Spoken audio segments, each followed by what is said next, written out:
नमस्कार, आप देख रहे हैं जनभावना टाइम्स और मैं हूं आप सभी के साथ कृतिका भटनागर। जैसा कि मैं आपको स्वर धरोहर की पल पल की खबरों से अपडेट करा रही हूं और इसी बीच हमारे साथ एक और कलाकार हैं डॉक्टर शहजादा सिद्दीकी। तो चलिए उन्हीं से उनके बारे में कुछ जानते हैं। सबसे पहले आपका बहुत बहुत स्वागत है। बहुत बहुत शुक्रिया तमाम लोगों का।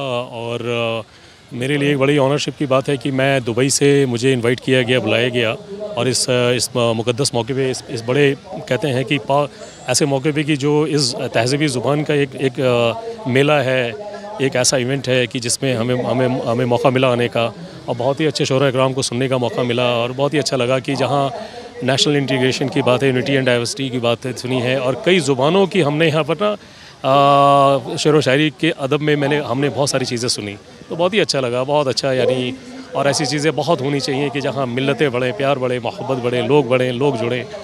हम तो यही और इसी के लिए आना हुआ हमारा बेसिकली दुबई से।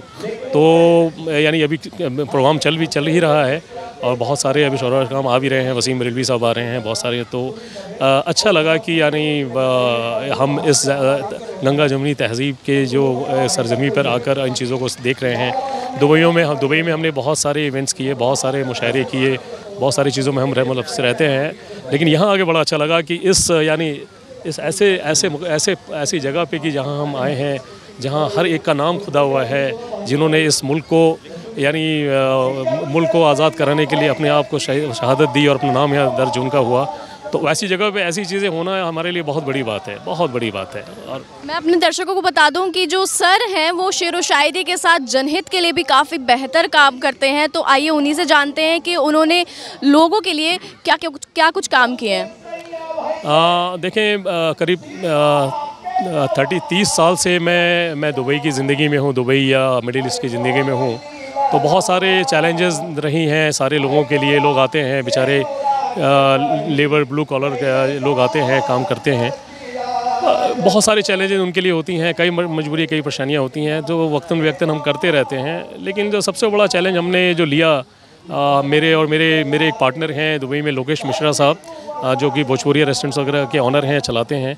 तो बेसिकली किसी को दूसरे बैरून मुल्क ले जाना बहुत आसान है, लेकिन किसी को ऐसे सूरत में कि जिसको बॉक्स में पैक करके लाना, ये एक बहुत बड़ा ऐसा काम है कि हर एक आदमी आसानी से नहीं कर सकता। तो हम इंडियन कॉन्सुलेट के साथ मिलके और इंडियन एम्बेसी के साथ मिलके हम यानी बहुत ही शदीद कोशिश करते हैं कि किसी को उस हालात में लेके हिंदुस्तान वापस भेज देना बहुत बड़ा काम है और हम करते हैं, अल्हम्दुलिल्लाह हम लोग करते हैं। और बहुत सारे ऐसे हमने बॉडीज़ को वो किया, इंडिया को वापस उनकी फैमिली में भेजा। उसके अलावा जो है काफ़ी कुछ लोग हैं कि जो बेचारे आते हैं, परेशानियाँ होती हैं। डेफिनेटली एक नई कंपनीज़ में जाना होता है, कई इश्यूज़ होते हैं। तो एक सोशल तो नहीं कह सकते, हम एक खिदमत करते हैं अपने लोगों का, अपने हिंदुस्तानी भाइयों का, हिंदुस्तानी लोगों का, कि जो किसी वजह से परेशान ना हो और जो एक अच्छे और कंफर्ट जोन में या तो कर लें या फिर आ जाएं आसानी से। हम इस चीज़ पे पूरा ध्यान रखते हैं और उन चीज़ों में हम जुड़े हुए हैं और बहुत मेहनत करते हैं। सर, आप मुझे बताइए, आपको जो ये स्वर धरोहर फेस्टिवल है, आप इसके बारे में क्या कहना चाहेंगे? यहाँ की जो ऑडियंस है, यहाँ का जो कल्चर इन्वायरमेंट है, वो आपको कैसा लगा है? नहीं, हमने इसे शुरू में कहा कि बहुत ही अच्छी पहल है, बहुत अच्छा एक इनिशिएट मैं देख रहा हूँ, क्योंकि हमने काफ़ी मुशायरे सुने हैं और आप लोग सुन रहे होंगे, आवाज़ पीछे से आ भी रही है, चल रहा है, बहुत ही ज़ोर शोर से चल रहा है।